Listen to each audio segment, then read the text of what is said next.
Ya, assalamualaikum warahmatullahi wabarakatuh. Hari ini kami melaksanakan pengecoran jalan ya yang berlobang.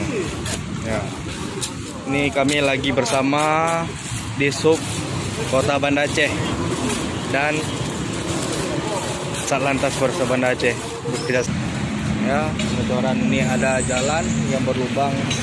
Kemarin sudah ditaruh nama masyarakat tong sampah agar bisa terhindar dari lubang tersebut ya. Lubangnya cukup dalam, jadi itu nanti akan dicor sama di Sub Kota Banda Aceh dan Satlantas Polres Banda Aceh.